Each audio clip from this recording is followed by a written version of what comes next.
So, Wesley, you have two amazing projects coming out now. Please tell me all about them because they sound amazing.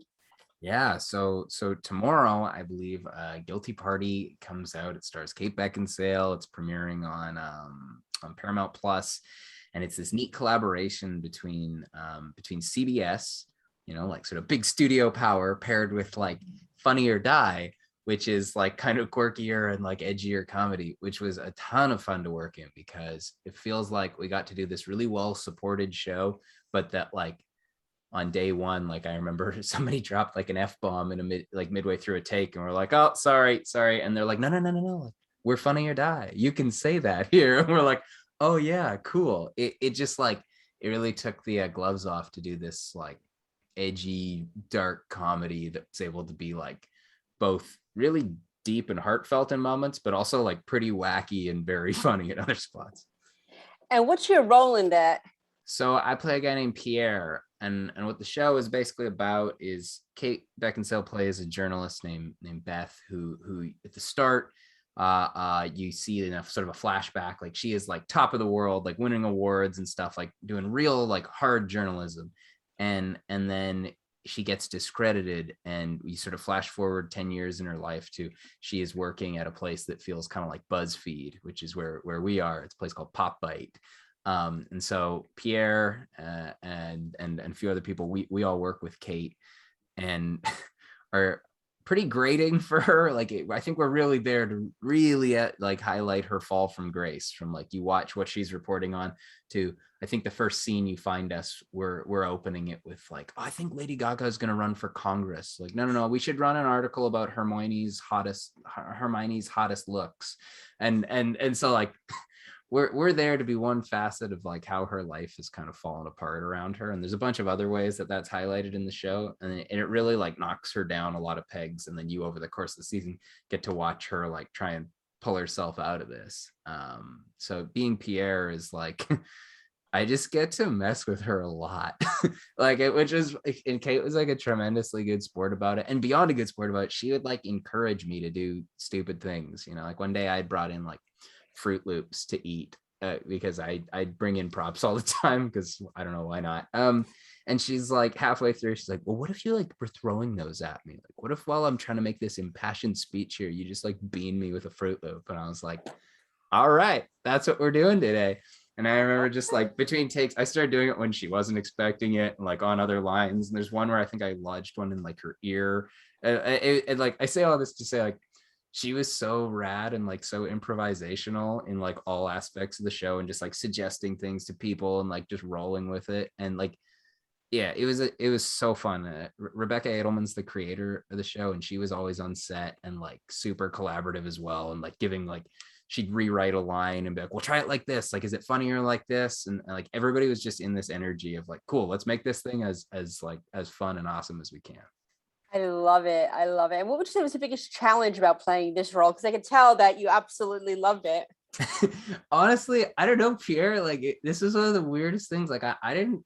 This was not okay. Actually, maybe the one struggle was like we were kind of in the core of COVID. Like it was pre vaccines, like a lot of uncertainty when we were filming, and just like getting out there to Calgary and like shooting a show when everyone is masked the whole time, like between takes.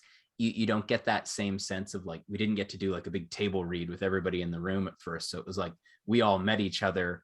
Everyone, takes off the masks for action. It's like, cool, you're just getting to know all these people. But like in a weird way, that also made it be like all the like energy and chemistry of it just like happens between action and cut. It was just a different experience that was a little less social, but like for a good reason. I think they did a really good job at keeping everyone safe. But like, I don't know, it was just a fun show to work on. I have like no complaints.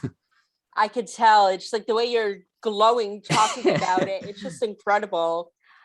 And now you have another one coming out, what, next week, right? Another movie? Yeah. Tell me about that. So that one's called Honey Girls, and it's like this uplifting music drama that like basically Ashanti is kind of like mentoring this group of girls in like like an artist competition where the next one's going to be the next big pop star.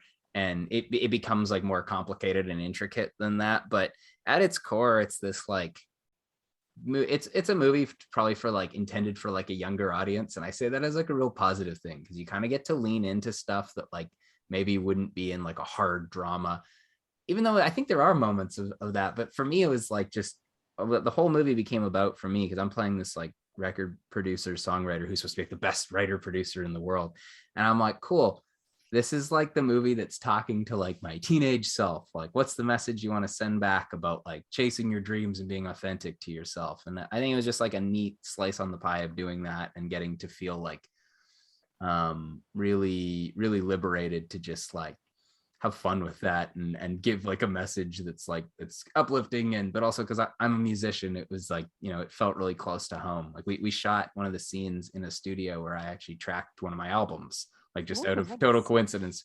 I got the map for it and of where set was that day, and I was like, I recorded my first album here. Like, this is wild. So it was a lot of fun. That one feels a lot like character was closer to me than Pierre, you know, throwing Fruit Loops at people. Though I have thrown Fruit Loops at a lot of people in my life. So nice. Yeah, I think we all have, just in different ways. You know, kindergarten and school, might get someone's attention. Yes. Yeah, totally right in that world.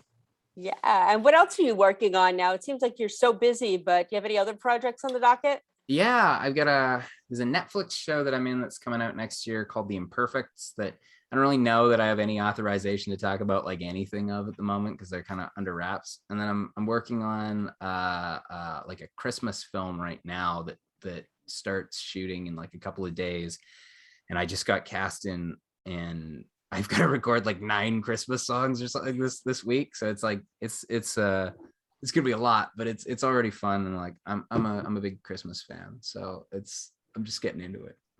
Yeah, we're definitely going to have you back to talk about all of that one day. Yeah, I'd love that. Yeah, so great. And one thing I like to ask people I interview is, tell me a fun fact about yourself. Oh, fun fact about me.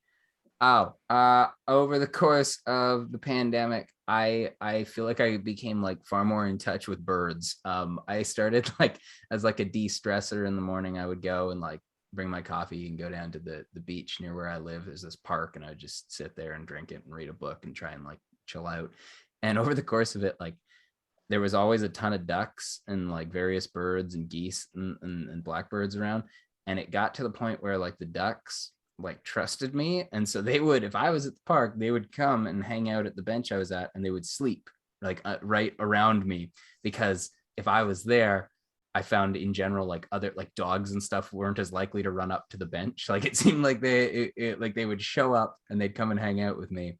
And it got to the point where like I could get, I mean, this is probably because other people have fed them in the past, which I did not do, but I could get a blackbird to land on my hand. So I felt very much like the bird whisperer of just like, I'd hold my hand up and have a bird parked there and have ducks over here. And I was like, all right, this is what COVID has done to me. I've become basically the old woman in Home Alone 2. I was just gonna say, yeah, that's what it reminds me of.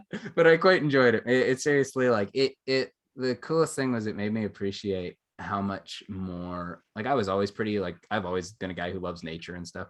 There's a park right near my house that I've lived by forever, and there are way more species of animals than I ever realized there, and it just like life kind of slowed down for parts of like, you know, the lockdowns, where it was like, cool, I'm really gonna take all of that in, and I appreciate it now a lot more. And what are you watching on TV these days? What am I watching on TV? Well, right now we're kind of marathoning for Halloween, like a bunch of Halloween movies kind of thing. Like, so through all of October, it's just trying to like do different Halloween movies. So like we have a poster up on the wall in the other room that my girlfriend put up that's just like a checklist of like all these like Halloween things to watch. So the reason I'm struggling to think of something is like anytime we turn the TV on right now, we're doing Halloween stuff. I think next we got to do Great Pumpkin, Charlie Brown, the like Peanuts one. Yeah, we got like a wide number. I think we watched Paranorman the other night. We did Beetlejuice the other night. So it's like, yeah, it's a bunch of different Halloween things right now. Have you done Hocus Pocus yet, though? It's on the list. I did it. We did it last year, and that was the first time I'd watched it since I was like a kid. And man, it was so rad. And I also totally did not realize Sarah Jessica Parker was in that movie. Yeah, the blonde. Yeah. Yeah, it just like that obviously went over your head when you're a kid, you know. Now I'm just like, that's okay, cool. We're on the ride. But it like, I love that movie. It's got such the like 90s family kind, like it's this certain type of movie that was made in the 90s that I have like great love for the cinematography of, and like the music choices and like all that kind of stuff. It just makes me feel happy watching it. Yes, it's very happy. And you had me with Great Pumpkin, Charlie Brown. My Yeah, sister just had a baby in May. So when I go down there, we have to watch all the Charlie Brown movies for every holiday. It's not a nice. holiday without the Charlie Brown movies, I'm No, saying. that's true. I had those on VHS when I was younger, and Same. like, I think I still have them at my dad's. yeah, I probably do too if I dug them out. I can't get, there's a VCR out at my cabin that like I don't know how to get it to remote, like it seems to have enough magnetic interference on it now that even if you run like one of the old like cleaning tapes through it, you can only get it so clean, and there's like a fair bit of static to it. But every now and then we've like thrown in like a VHS one, because I've got all the like old Disney movies there. But I guess we got Disney Plus now, so it's all very viewable. But there was something special about those, and like having to rewind it. It's just like a Yes, neat exactly. piece of technology. It is. And what would you consider to be your guilty pleasure TV show or movie? Guilty pleasure. Oh man. Man,